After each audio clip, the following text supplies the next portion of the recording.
All right, ladies and gentlemen, boys and girls, welcome back. Happy Monday to you. For those of you that are streaming live with us, it is Monday. This is April 25th, and I hope it was a good weekend for you. I had a bit of downtime myself, enjoyed some nice weather. It's hitting the 80s.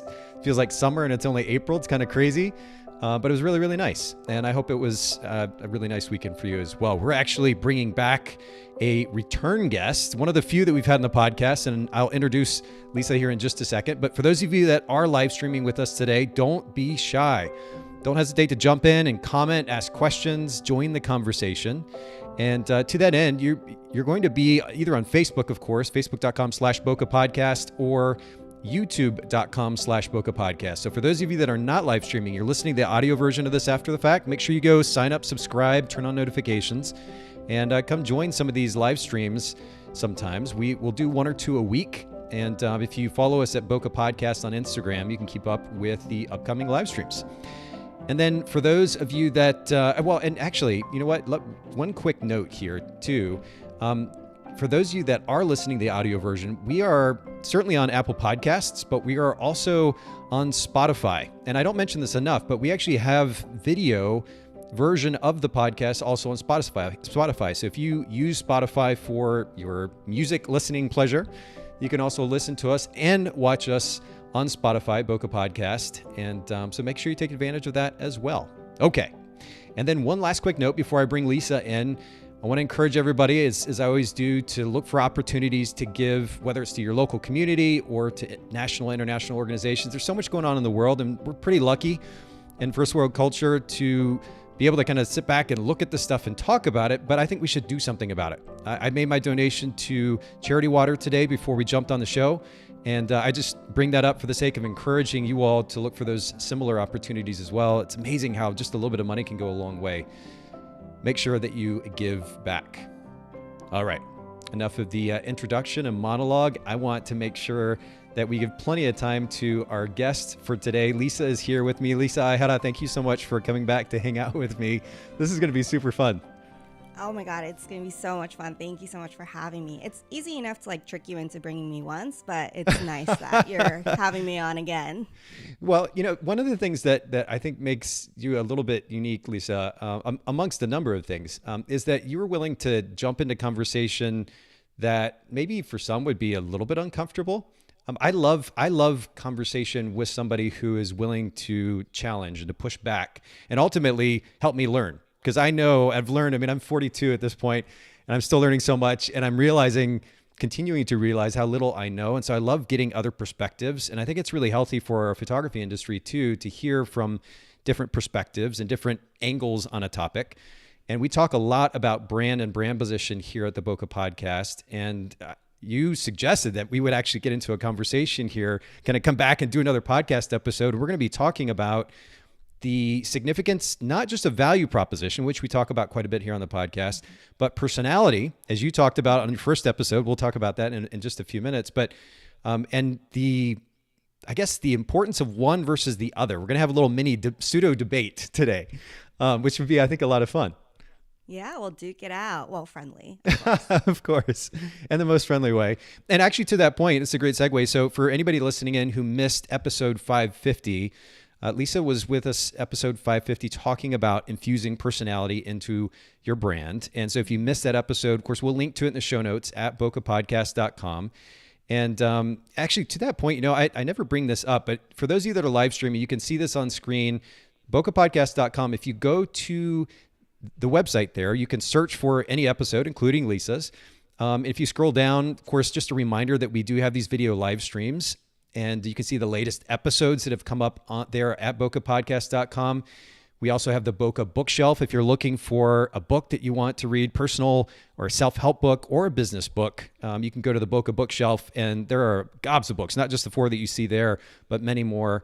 And you can learn more about brand positioning. We're going to be talking about that today. And then also share your thoughts about the show.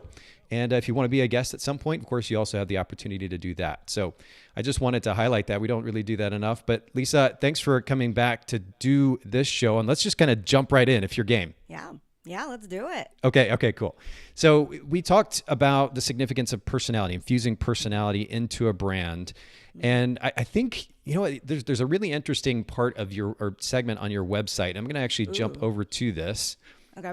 Let me see if I can click the right button. Here we go. All right. So I'm going to jump right over here to the branding section of your website. For anybody who is not live streaming with us, if you go to Ellette Studio, ELLETTE studio.com, and then go to services and branding and the branding section of Lisa's website. And there's a section here, Lisa, where you said something that kind of caught my attention as I was preparing for our conversation today. Yep.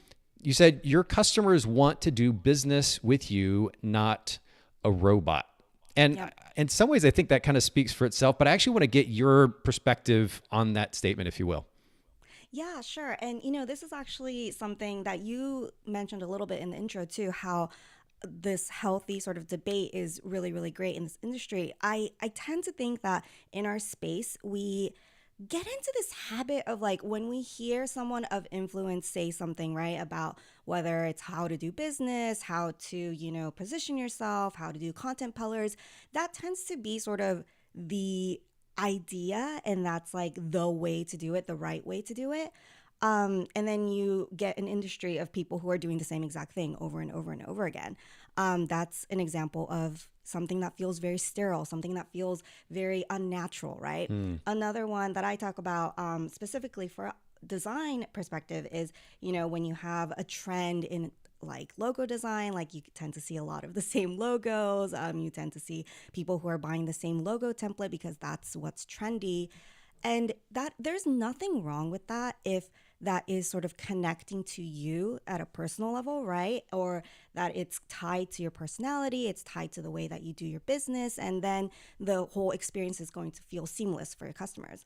But if you're kind of just doing these things because it's the right thing to do, or that you heard that that's what you're supposed to be doing, but it doesn't connect back to you, then it's just a pretty facade, right? And it's not going to be something that is going to connect with your customer because you're not in there. And that's kind of what I'm talking about with the whole robot thing, where it's like no personality, no like soul really, or like a real thing that backs that up. I really think that could be damaging to your business. Yeah, that's interesting. I was just having a conversation with my son. He's a jazz saxophone major at the University of Tennessee at Knoxville. And I went to watch a performance of his the other day, and he's actually kind of new to the saxophone world. It's been challenging for him because he didn't really have great teaching, learning experience prior to going to college. So he gets to college and he's with these other musicians that have been playing since they were, 6 years old or whatever. And he had this kind of massive curve to catch up with. And he knew that going in, but he's just done so much work and has improved so much. But one of the things and where I'm going with this, one of the things that stood out to me when he got up to do his solo on stage that day, I was listening to other players who technically are further along than him because they have more experience, in some cases. But he got up on stage and had a certain presence, and he was able to infuse a certain amount of character and soul and personality, like you're talking about, into his playing, and it kind of took me off guard. And I come from a musical family. I have quite a bit of experience as a musician myself. And it was just like, wow, that's really cool. So being able to make that kind of impact where you actually infuse some character into what it is that you're doing versus just being technical for the sake of being technical, or like you're saying, doing the thing that you're supposed to do for the sake of doing the thing you're supposed to do. I think there is a lot of opportunity missed. You can show up on stage and have a stage presence because you do bring that character and you do infuse some personality into it, and it can go a long way in making an impact. Yeah, totally. I mean, as photographers, you guys are in the service business, right? And if someone just wanted a really technical photographer, right? Like there's who knows, we might have robot photographers that come in sometime in the future. But the reason why people want to do business with small businesses, it's the same idea of that's why the advice always is to put your photo, right, as the profile photo on an Instagram bio, because people want to see you. People want to do business with a person. So and before throw money at you. Oh, yeah. No, I hear you. And I think it's especially important because there are so many photographers that there are different ways to set ourselves apart. And certainly the actual personality, the individual that they get to do business with is one of those big differentiators. And so I think we should leverage that. Of course, we're going to get into that a bit more. I am curious, though, your take on this tendency toward just kind of following the trends and doing what everybody else is doing. Why do you think, or where do you think that tendency comes from? Like, is it something of just, is it convenience? Is it the assumption that everybody else kind of knows better, so I'm just going to follow that? Why do you think people or photographers tend to kind of follow suit? I think, well, it's definitely not just photographers, right? I think it's the sort of creative entrepreneur space. It tends to happen. And a lot of it is, I mean, as people, we are social creatures, right? There's that one experiment that always fascinates me. When there's a line forming in the middle of nowhere, even if people don't know what the line is for, people start lining up behind them because we want to, fit in. We want to So do true. what's right, right? And so, especially if it's someone of influence, someone that you respect is doing something, like that has to work, right? And that has to be right. But we talked a little bit about this in our episode about personality too, where it's not just about doing things for the sake of doing it. You have to have strategy behind it, right? And even if it works for that person, it may not work for you if one, it's not a right fit for you. Two, you don't actually have the strategy behind the thing that you can actually see, right? Because there's also that iceberg effect of like the tip that you see, what's actually happening underneath. Yeah. Maybe that's not meshing up. But all in all, I think we just tend to think like, oh, okay. And it's a game of telephone too, where it gets a little meta. We're like, oh, I'm a coach coaching other coaches how to be coaches, that whole game too of, okay, people kind of learning from each other, which is amazing, but also kind of regurgitating information sometimes, I think, without understanding all of the things that kind of go into it. Yeah, intention is really important. Intention. It's funny that you talk about that, the tendency that people have to follow the line. I talk about this. My daughter probably gets annoyed. I say my daughter because she's the one that's still living at home. My son is at college. She's a junior in high school, and we'll show up to a stoplight, and you have like two lanes, let's say, two turning lanes.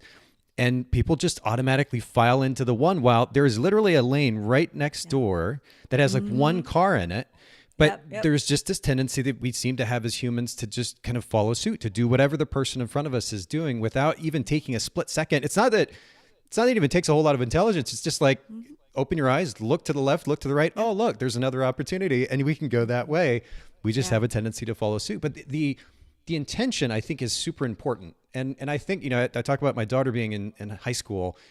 When you go to when you are around a group of high schoolers, you see some of those, and frankly, this happens with adults too, but you see those who are different for the sake of being different. And it's really kind of driven by insecurity and a need for attention. There's that being different, right? And then to your point, there is being different and doing so with intention, having a strategy behind it. And I think it's important to make a distinction between those things. You can't just be different for the sake of being different, because you may be going a direction that there is no market for example, as a business. There's got to be a reason for that. So I'm glad that you stress the importance of strategy and intention. Yeah. I mean, it's kind of like if you're a contrarian just for the sake of being contrarian, you're kind of just an a-hole, right? It's so true. Yeah, you can't do that. Like it just doesn't make sense, and it's not being real. I don't like to say being authentic because that's so overused, but that's kind of what it is too, right? Because it's gotta be yourself. That's so true. Oh man, I already love this conversation, and we could go so many different directions, but I'm going to keep it going because we do have a lot to talk about. So let's see. Actually, on that same page, let me jump back to that same page, because this was something that also caught my attention, and it's kind of the reason that I was excited about doing this episode today with you. And there is, well, I'll just read the statement here. You said, struggling with a visual identity that no longer fills your cup. And of course, this is kind of a way for you to invite potential clients into conversation with you, speaking to a potential pain point, which is that there is some kind of a mismatch in their mind between what it is that they're presenting and their personal identity as a business owner. But this is honestly the thing that I'm struggling with in this conversation, Lisa. And again, why I love having you here for this conversation. We'll get your take on this, because I feel like, and this is specifically happening in the photography industry, I'm sure outside it as well, but over the years, we made this transition 20 years ago when I first started, where everybody was kind of like, disconnected and impersonal, and personality wasn't really a thing. You were a professional, and that was it. And you had a listing in the yellow pages, and you had the certificate, and it was just kind of dry and boring, right? Yeah. And we transitioned from that to beginning to realize the significance of the individual and the personality and putting emphasis on that. The problem is, much like so many things in our culture, the pendulum swung to the extreme. And now there's this tendency toward making the business about the photographer and not as much about serving the client and developing a certain amount of self-awareness about what the client actually is looking for and what they want. So when I read a statement like that, struggling with a visual identity that no longer fills your cup, the question that I ask is, why does that matter? It's not really about my cup. And to be clear, I'm being a little tongue-in-cheek here. I realize some of the significance, but it's ultimately not about filling my cup. It's about serving the needs, the desires of that client or potential client. To me, that's what's most important. That's what I should actually be speaking to and what I should be most concerned about. And so I'd love to get your thoughts behind, I know I just said a lot of different things, but behind that statement and kind of your take on where the industry is at as it relates to that. Yeah. So we could kind of unpack it one at a time, and let's start from the end of, why does it matter, right? And for me, comes from this experience that I also had having become a mom. So I had my son in 2018, and a lot of this sort of issues that I was coming into with that relates to parenthood, motherhood, and even my marriage with my husband, I started to realize that a lot of these things externally that bother me comes from something within, right? And that For sure. I actually have to work on myself before I try to work on anything else. Like I'm not going to be 100%. able to parent unless I know who I am. And in that same way, I really believe that when a business owner comes into their business confident, knowing who they are, having worked on themselves, and knowing, the unique value that they bring into that business, and being 100% in that is the way to show up in your business as, the best version of yourself.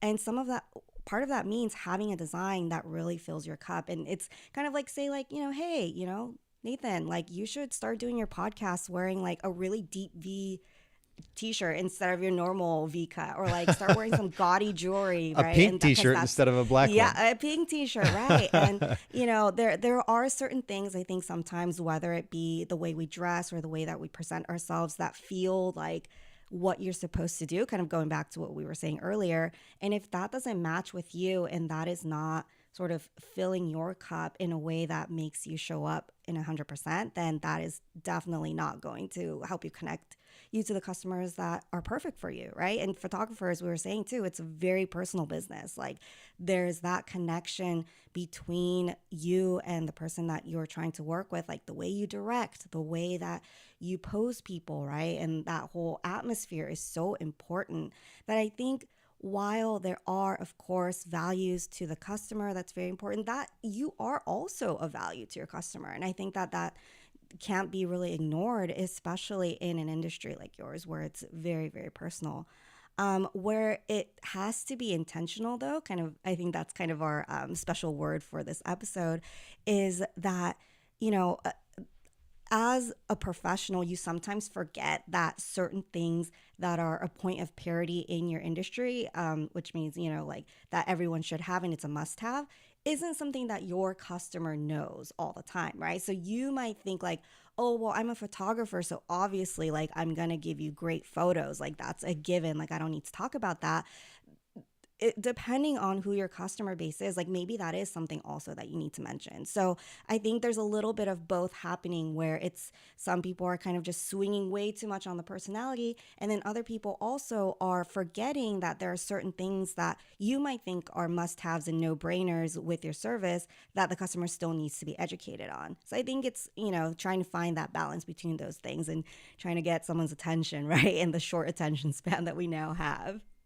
When you talk about being who you are, though, what does that, I know it's a big question, but what does that mean to you? Because a lot of people, kind of like we were talking about being authentic, a lot of people talk about be who you are. Yeah. And it's such a loaded topic, but I'm curious, what do you mean by that?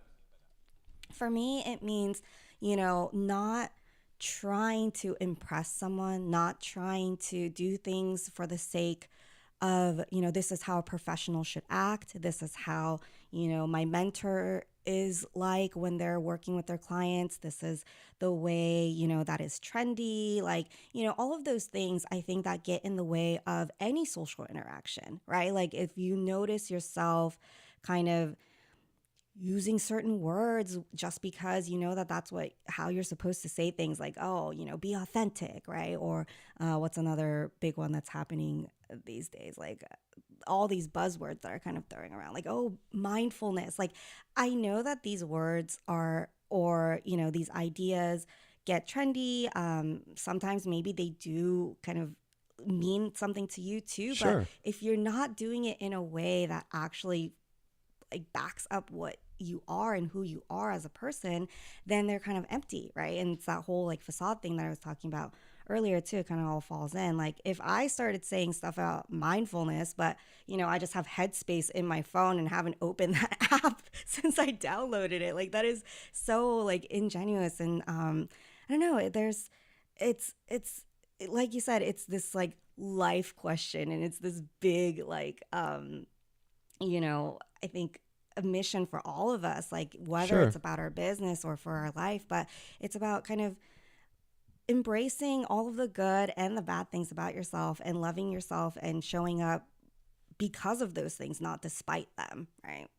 I guess still where I push back a little bit though is Yeah. like it is a big life question. It is a big thing Yeah. to I guess establish who it is that we want to be. That's more the way that I like to phrase it, because I think there's again some intention behind that. Rather than I'm going to look for this person, I'm trying to find myself, is that one other Sure. phrase that gets thrown around quite a bit. Yeah, As though yeah. there's this thing that I'm going to find at some point. The lights are going to flash, and the Yeah. angels are going to sing, and I'm going to Yeah, know yeah. that's me.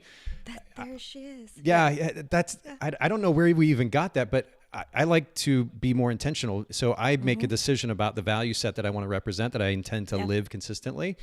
And if people want to call that Nathan, then that's great. When I died, somebody says, "Hey, Nate is always these things."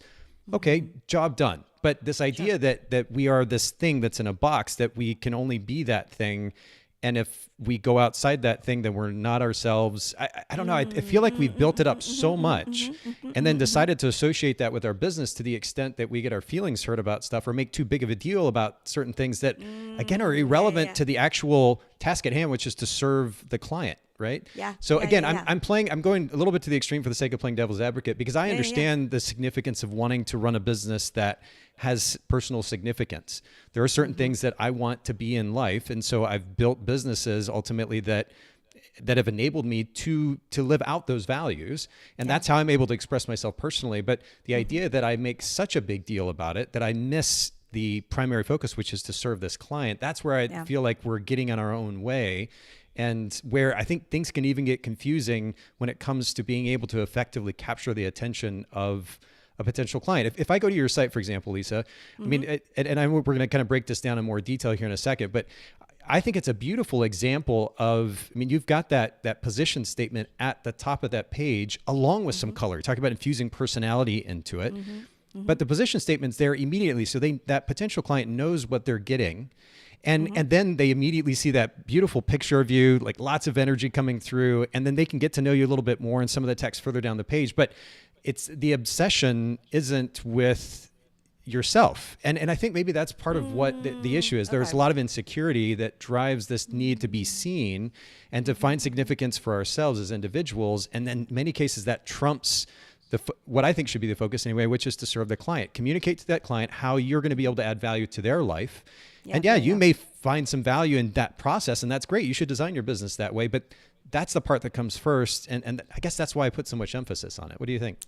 Interesting. Okay. So now, I mean, this makes the debate less interesting, I guess, because we're on the same team. I think now I'm like, oh, I think we're on the same team where we're just sort of talking about the same thing from the two different angles, right? So I'm really interested in that. So I think what you're talking about a lot too, the dangers of that whole, oh, it's about me and, look at me, please. It's, like you're saying, it's insecurity. And it's kind of like, oh, please don't bring like your self-help, tendencies onto the website. Like, I don't need to know about like the work that you're doing, right? Because a lot of this sort of personality work that I'm talking about, like needs to happen behind the scenes, and it needs to be what fuels what goes on to your website, what goes on to There your you go. messaging. Yeah. And you can't really be working through it in your messaging, right? And I think that's the difference of So can I ask you though, why, and I'm, this is rhetorical, but No. why shouldn't we be working on it in front of everyone else? Why shouldn't that be filling up my Facebook feed and Instagram, like constantly talking about my issues that I'm working through?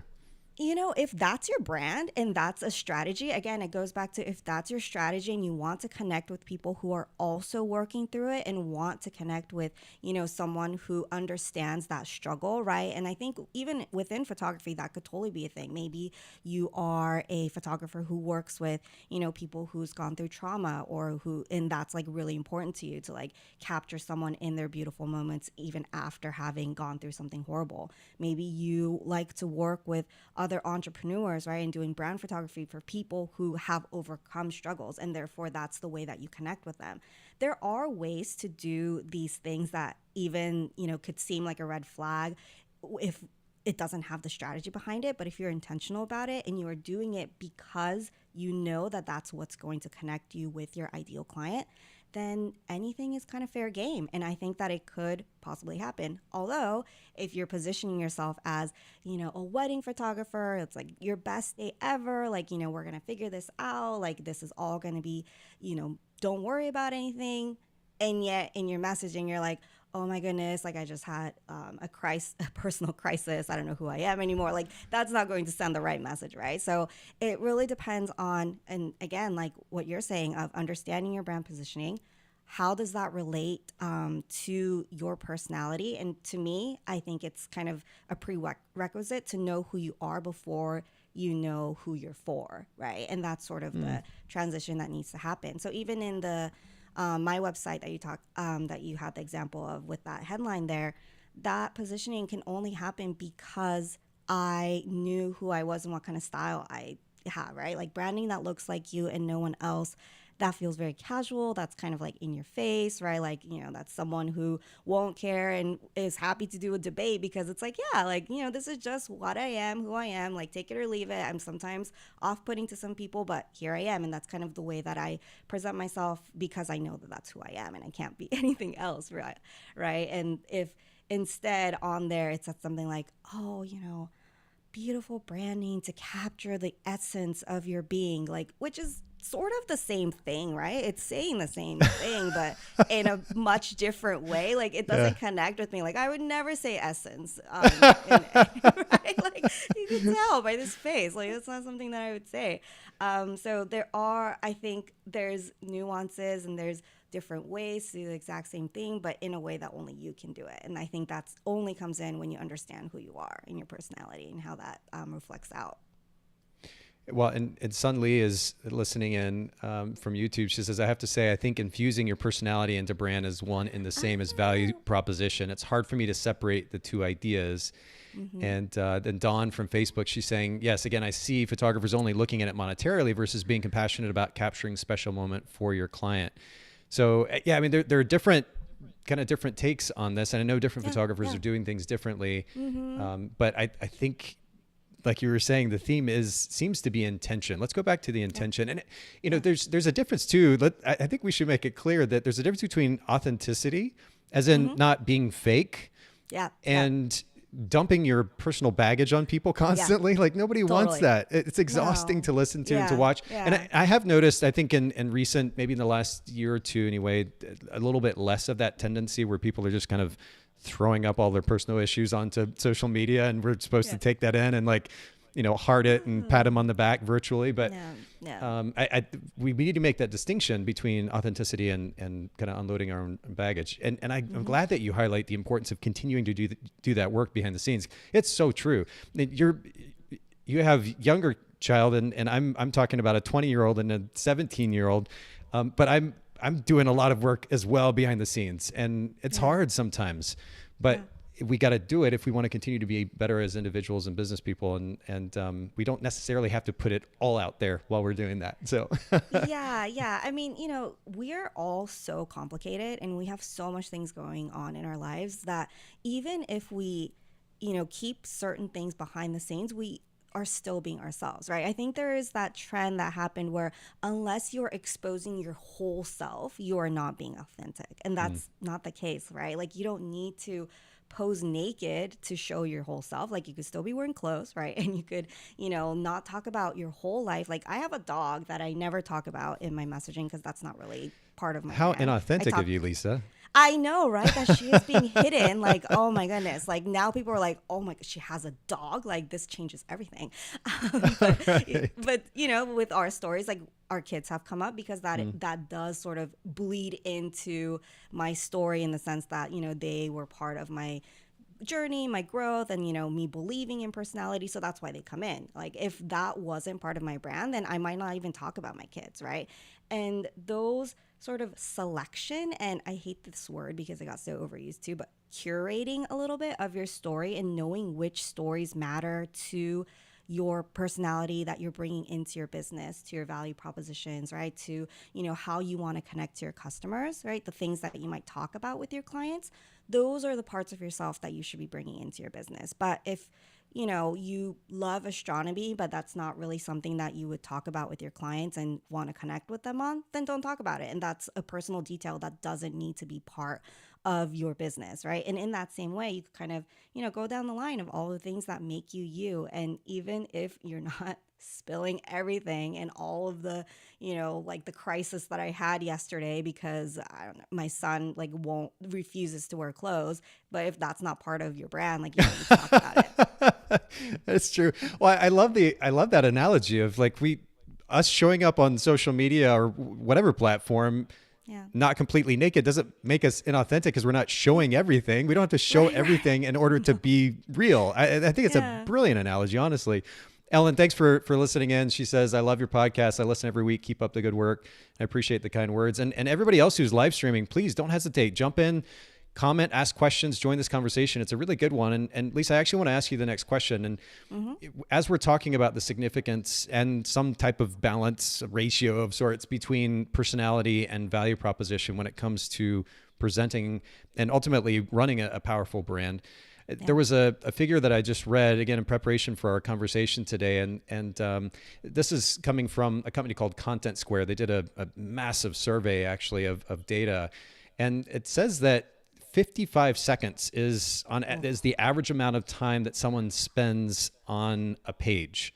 Yeah. And so I'm curious, when we're talking about trying to communicate the significance of personality, when I think about photographers' websites that I've browsed where there's just like paragraphs of information about them and their history and the stuff that they did with their camera and the maybe the awards that they won, and they like to drink coffee and watch Netflix. And if somebody's only going to spend 55 seconds on a site, and in many cases less, or on a page, in many cases less, then do we really have time to be trying to quote unquote communicate personality when we might only have 10 seconds to capture the attention of that person with a value proposition that resonates with them before they either decide to stay on the site or not? Yeah. And this is an awesome sort of way to talk about what Sun was saying, right? Like, what is the difference? Like, how do you separate the two? And I think that it's less of a proportion thing and more of a priority thing, and and sort of an ingredient thing too. And what I mean by that is you cannot talk about your value proposition unless you know your personality. So it's almost like, you can't do math 1B unless you know math 1A, right? It builds on each other. And I really believe that about personality and value proposition. Unless you know who you are, you won't know who you're for. And to that point of the website, the 55 seconds, that is really sad. Like our attention span is so short. But there's also another stat where, it takes about 8 touch points to convert someone.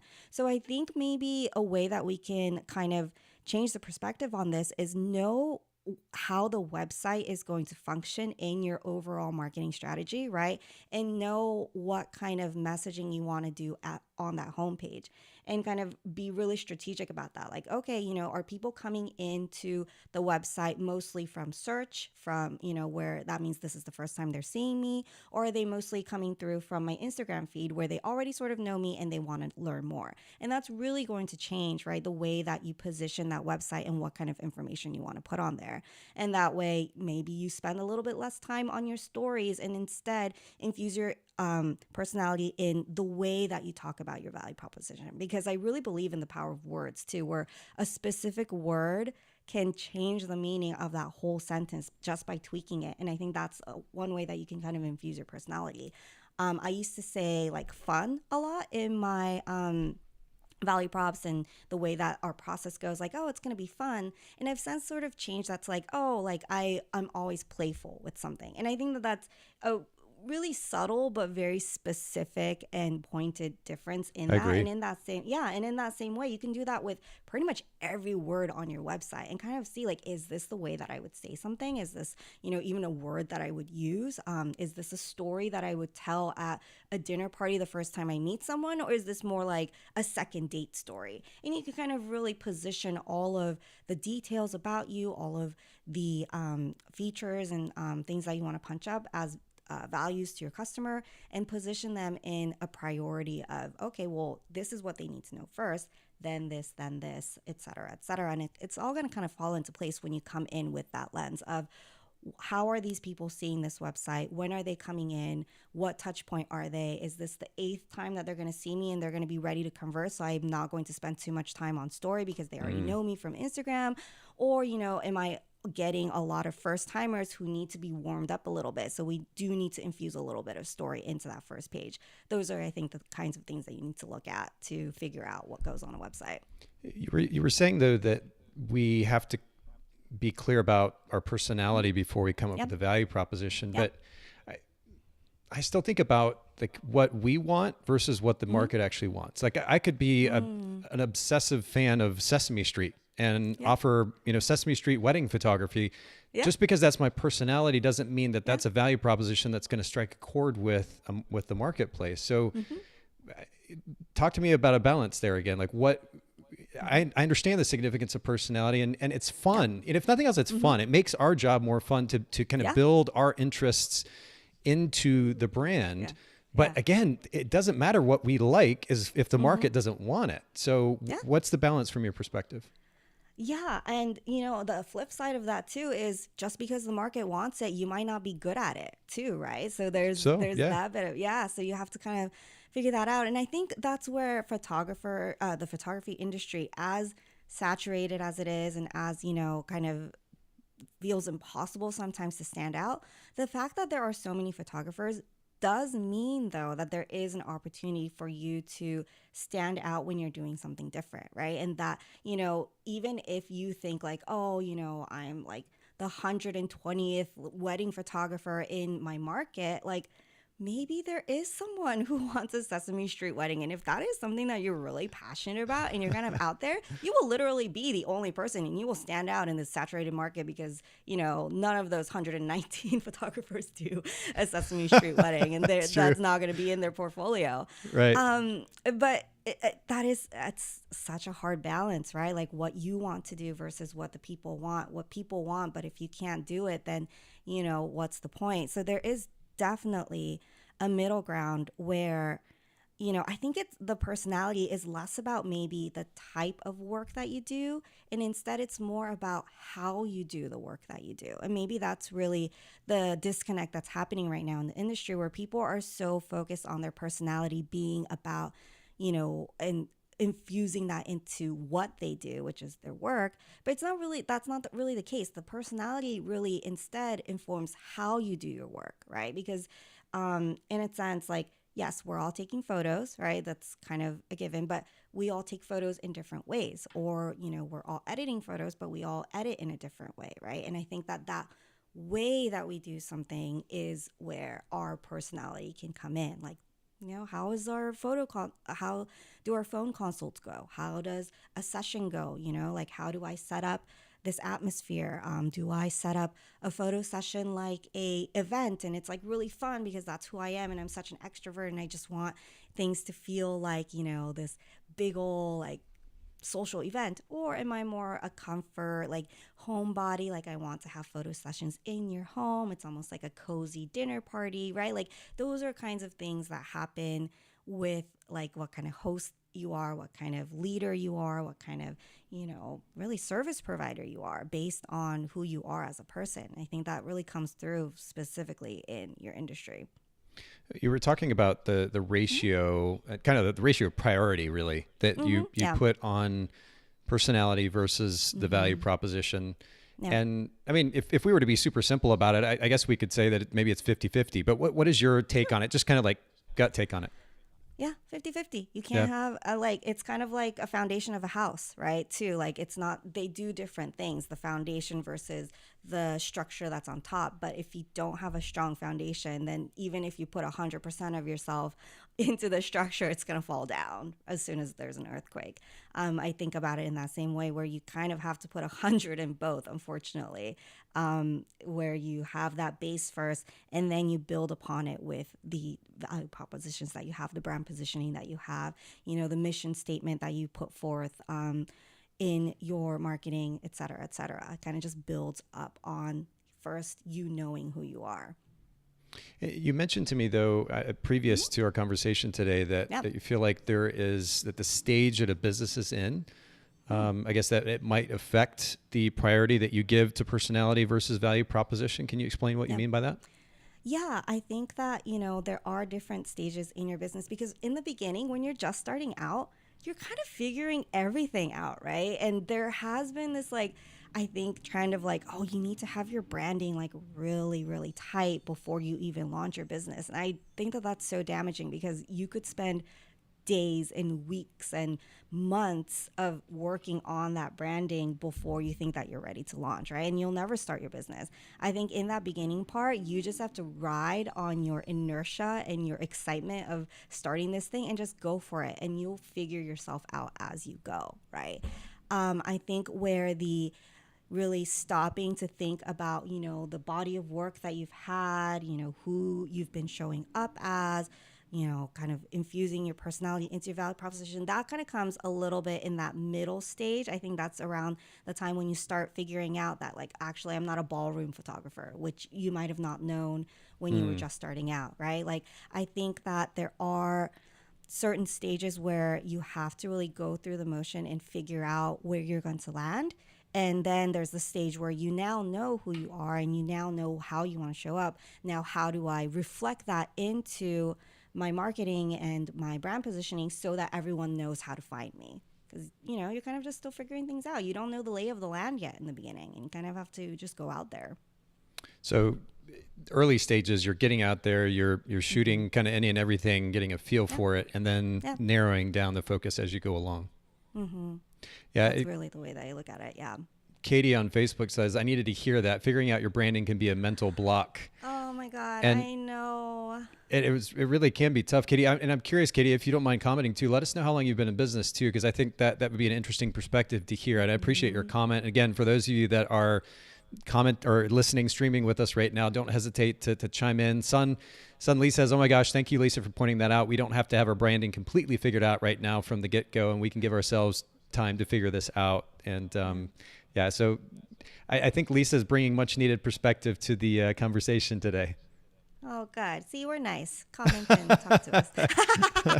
Well, everyone knows you're nice, but they're probably still figuring me out. But yeah, I really think that, and this is not to say don't ever try to figure it out. Then you could find yourself, doing it for 10 years and I'm still finding myself. You don't want to be that guy, right? Living in the basement still because you're still finding yourself. But there are, I think, there is that sort of sense that we have to have everything, all our ducks in a row before we can do anything. And I'm a recovering perfectionist. I totally get that, right? But Same. Don't let good enough be the enemy, perfect be the enemy of good enough, right? Sometimes you kind of just, you're still amazing at what you do, whether you know what that thing is or not, right? And you just have to kind of do it more, hear people tell you how amazing you are before you kind of know what that spark is. And that's really the first step of figuring out your brand, is knowing what that sparkle factor is, right? Like what that special sauce is, what, your differentiator is. And there's no way to know that before going in. It's kind of like trying to pick a nickname for yourself, which never works out, right? Like a nickname comes from an embarrassing story that you had Right. in an interaction with your friends. Like I can't just be like, oh, you know what? Call me Lise because that's just cool. Like, no, I'm going to call you like whatever embarrassing thing that happens to you. Like that's Of course. the way that it works. Yeah. So I'm curious then, just to kind of make this practical as we're kind of coming to a close here. Yeah. Well, and I say to make this practical, this has been super practical, but to make it even more, I guess, applicable, actionable here. What are maybe a few examples, specific examples that you could share of a way that a photography business owner can both communicate personality and a unique value proposition in just a few seconds on their site. And this is, we talked about 55 seconds. If somebody lands on a site and they have an average of 50, or they're spending an average of 55 seconds on that first page, I tend to play to the extreme. So I'm going to assume that they're not going to be there any more than, especially that first section of the site, maybe 5 seconds, 10 seconds. Yeah. We have to capture their attention and communicate that value proposition within just a few seconds. Do you have some examples you can share of how to do that? Yeah, of course. Well, the one thing that we already mentioned, so I won't count it into this, was, look at your analytics, see where people are coming from, see, if you can make some sort of story about the customer journey that people are going through to land on your site. And that'll give you some idea about who these people are, where are they in their conversion, like if it takes 8 touch points, like, are they on touch point 1, 2, 5, et cetera. And you'll kind of know if your website has to be a communication website where you still have to warm them up, or a conversion website where people are going to come in already with intention. You just got to give them all the information that they need so that they're ready to click, inquiry, what have you. I think can I ask you, when you talk about analytics, because this is something that we've been spending more time on in our brand, and we'll be spending more time on with our new company we're launching as well. Do you, for photographers, well, actually, let me put it this way. I know just from doing a bunch of research lately that solutions outside of Google Analytics offers a lot of information, but honestly, it's kind of a pain in the ass to figure out and to then look through and make any sense of it. It looks like it was designed in 1993, and like it's bad, right? So there are platforms that make analytics, the process of looking at and using analytics, easier, but they tend to be a bit on the expensive side as well, for at least for a small business owner who's kind of just trying to get started and get things going. Do you recommend any particular tools for the sake of analytics? I still have to recommend Google Analytics, just because, as much as like they don't spend any money on it because that's not their moneymaker and it's so like hard to use, that does give you a really robust solution without investing too much. And I think that, with photographers, like, unless you're building, right, this like multi-million or, really big business where analytics are really going to be key, the type of analytics that I'm kind of talking about that you need is really just an idea, right, of where people are coming from. So even if it's just like you looking at your Instagram insights and saying like, oh, I have so many website taps, that means like, a lot of people from my Instagram are going to my website. Or, if you have a Squarespace, I always recommend Squarespace with my clients because they have a pretty decent analytics platform UI and built into their website, and you kind of just see like where people are coming from, if it's mostly social or Pinterest or Google, right? Then you kind of get an idea of where they're coming from. I think with some of the more robust tools, you also get like how what page did they land on, and how many seconds did they go on there. Like, really, you can't do that much with that information anyways because you're not a web designer. So if you are going to hire, right, some professional web designer to work on your website, then that's a whole nother like website strategy thing. So I don't think you need to spend that much money on analytics. Just use what you have and try to make a story out of where people are coming from. Okay, so and as you were talking, I was pulling up I have just a really simple Squarespace site just for my personal page, nathanholritz.com. And I just use it as a landing page of sorts that people can go to just to come find me somewhere. And I'm just scrolling through and looking at the analytics, and it's funny, I'm not concerned about that site because it doesn't make me money, to your point earlier, and so I'm not really paying attention to the analytics and so forth. But I just pulled that up on Squarespace, and you're right, it's a super user friendly set of information that's really easy to navigate, and That's really cool. I'm glad that you highlighted that. One, because I haven't really spent time in there. I probably should. I'm focused on analytics for our company, Photographers Edit, but to find a user-friendly solution in that space is really tough. So for anybody listening in, especially if you're just getting started, Squarespace not only is an incredible tool for just building a site. I mean, I could probably build a site for a photographer in a couple hours if they gave me images. It's so easy. Yeah. But then to have a simple tool like that to be able to actually look at the data is important. And for anybody who is curious about a more kind of robust solution, a company that we're going to begin using actually is called Heap, HEAP. Okay. And I think the website is heap.io. But it gives you a lot more detailed information. It's not crazy expensive, but maybe just a little bit more than the average photographer would want to spend. But if somebody wants to kind of take it next level, that's a good solution. But I'm glad that you lead with that conversation about analytics, because to your earlier point about strategy and intention, randomly deciding to do something just because we feel like it, I put in air quotes, is not a great strategy, right? We have to, again, that's why I keep stressing. And by the way, I stress this stuff because I've learned the hard way. I'm a super emotional guy. I just said the other day, I think on a story that I did, I'm like, I just yesterday cried listening to a podcast. I'm crying watching a rom-com. I cry listening to music. Like that's who I am. I'm a super emotional guy.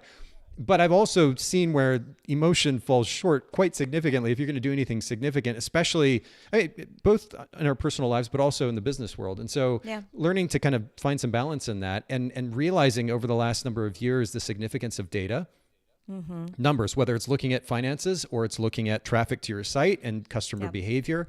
This stuff is super important. It may not seem fun or feel fun, but we have to, if we want to take it next level, we have to not only acknowledge it, but start to dig into it and understand it a little bit better.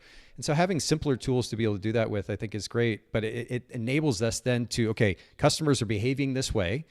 I need to make some decisions about how I'm going to set up my website because they are tending to do this, and this. And I love the intentionality behind that, which can lead to an actual strategy that we establish. I love that you're starting with that as a baseline. Yeah. I mean, I come from the marketing background and it's all about analytics, right? And it's all about data. And, data does get this rap of like being so dry and like, oh, you just care about numbers, right? The whole thing. But numbers are your friend too. Like they won't lie to you, right? They're not going to like make you think that you're doing something right if you're not. Like they are that honest friend who's sometimes a little too brutal, but will tell you how it is, right? And you can definitely, and the thing about numbers too is that sometimes you can make different stories out of those same numbers too. So there is that bit where, it is very helpful and it's a tool, but know that it's just a tool and it's not the gospel, because there are different ways to interpret that same number too. So, take it for what it is, try to figure out what it is, test, everything is a test. And if it doesn't work out, like the nice thing is nothing that you do is written in Sharpie. My mom used to always tell me, no one's looking at you as much as you think that you are, like just because you're wearing this shirt or something, like no one's like making fun of you. Like sometimes you figuring it out in the back end is not something that's always going to translate out into the customer saying like, oh my God, like the website, like that word was different last week and now she's like changing it. Oh my goodness, she must not have her like stuff figured out. Like, it's okay. You could say shit too. That's all right. Like, oh, okay. Yeah, I should have asked before. Like this is no worries. Like a problem with me. No need to worry. No, but I'm glad that first of all, the importance of not putting too much significance on anything, like not taking anything too seriously. I think that's important. And you're absolutely right that, for example, I can have conversations with our marketing team about the significance of data, but there's also a certain amount of, I hesitate to say intuition, because people, I think, use that maybe the wrong way. It's not about the woo-woo, like I feel good, so I'm going to do this thing. It's an understanding. Like I've been in the photography industry now for 20 years, so I can look at data, but then I also understand photographers' behavior from the endless number of conversations that I've had in various formats. And having done business with them and also being a photographer, I bring a lot of experience to the table as well. And I can speak from that experience. So you're right. It's absolutely a combination of things. David chimed in, David Thomas chimed in from Facebook, and he said, it's been great to listen. Thank you. I'm driving and I haven't really been able to comment much, but I've got a lot out of it and will definitely be able to improve my business and website of Spirit of a Cowboy Images by the things I have heard here. Thank you. One of my morning mantras is I live with gratitude by intention. I like the fact that you stress doing things with intention.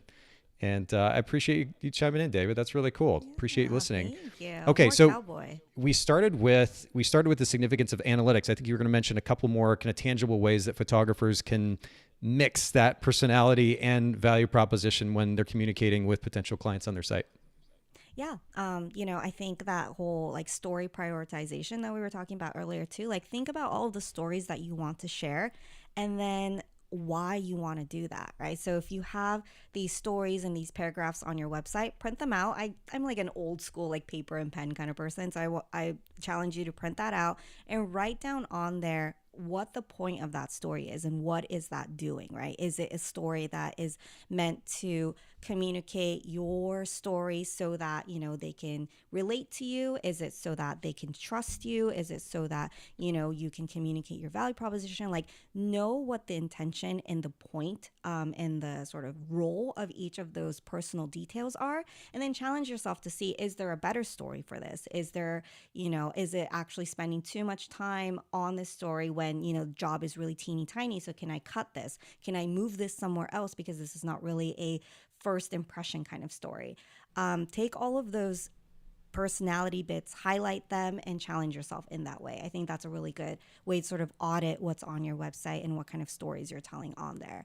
And once you do that, you'll get sort of this almost like a collection and database of stories, and now you can use that for all your content, right? Like, you now are more self-aware of the different stories that you have in your arsenal, and you can say, like, actually this is a really great story that I can flesh out in my social, because that's really a place that maybe that works with. Or this story doesn't make sense on my website, but actually I'm going to use this for my email newsletter this month because that really communicates with that audience and with that strategy. Like, those are kind of, I think, the things that you can do to look at your personality, like look at your stories and see if you can give it a point and give it a role and give it, make it into a tool instead of just a cutesy little detail.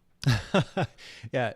Okay. So, but you just led with that idea of a story, kind of matter of factly. Is that something that like the idea of infusing or using a story or a series of stories on the site? Is that something that any business owner should be considering? And what's the purpose behind that? Is it making a connection through, I guess, the humanity of oneself, like sharing personal experience to connect with somebody?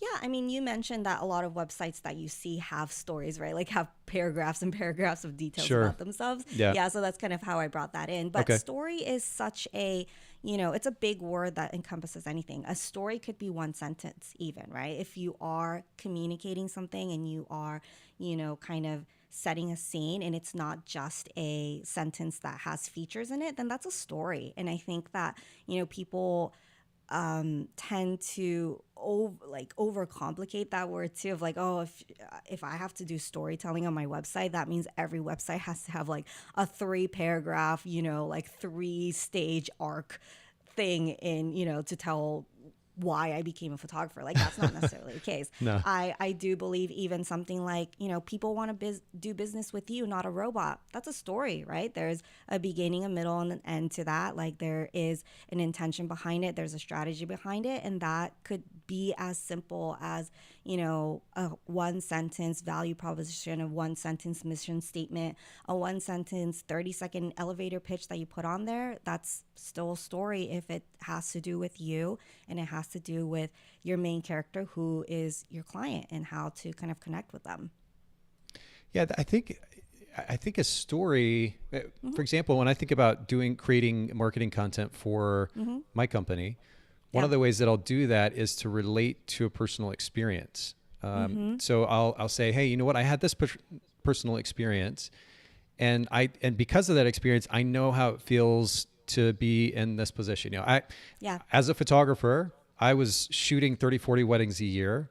Oof. And I was super busy with the editing, and it kept me from being able to spend as much time with my kids as I wanted to.